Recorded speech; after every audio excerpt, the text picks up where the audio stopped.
ভিতরে যাওয়া যাবে না মানে কি? মানে কি বুঝেন না? মানে সিল পিটাবেন, অবৈধভাবে ক্ষমতা আসবেন, এটা আমরা মানবো না। ওই মিয়া, ভিতরে যাবো কি যাবো নাকি আপনার কাছে শুনতে হবে নাকি? না ভিতরে না।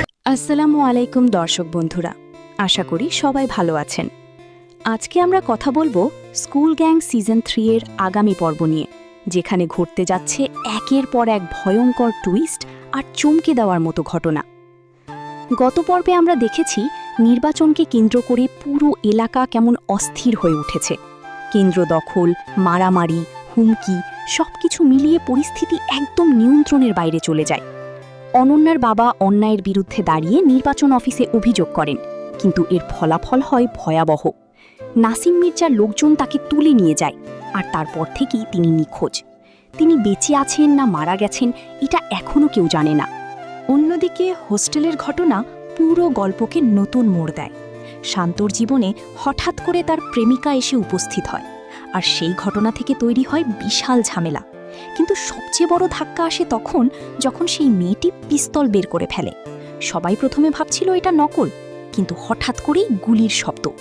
গুলি সরাসরি শান্তর বুকে লাগে, আর সে মাটিতে লুটিয়ে পড়ে। এই ঘটনাই আগামী পর্বের সবচেয়ে বড় টার্নিং পয়েন্ট হতে যাচ্ছে। এখন আগামী পর্বে আমরা দেখতে পাব শান্তকে দ্রুত হাসপাতালে নেওয়া হবে। তার অবস্থা খুবই সংকটজনক হয়ে পড়বে। ডাক্তার জানিয়ে দিবে তার শরীর থেকে অনেক রক্তক্ষরণ হয়েছে, আর তাকে বাঁচাতে হলে জরুরি ভিত্তিতে AB নেগেটিভ রক্তের প্রয়োজন। কিন্তু এই গ্রুপের রক্ত খুবই দুর্লভ হওয়ায় শুরু হবে এক ভয়ঙ্কর দৌড়। কি বাঁচাবে শান্তকে? এদিকে অনন্যা পুরোপুরি ভেঙে পড়বে। একদিকে বাবার কোনো খোঁজ নেই, অন্যদিকে তার কাছের মানুষ মৃত্যুর সাথে লড়ছে। কিন্তু এখানেই আসবে একটি বড় টুইস্ট। হঠাৎ করে এমন একজন সামনে আসবে যাকে কেউ আশা করেনি। সেই ব্যক্তি রক্ত দিতে এগিয়ে আসবে। এই ঘটনাটি শুধু শান্তর জীবনই বাঁচাবে না, বরং অনেক সম্পর্কের সমীকরণও বদলে দেবে। অন্যদিকে কলেজে শুরু হবে প্রতিবাদ। ছাত্রছাত্রীরা একজোট হয়ে রাস্তায় নেমে আসবে।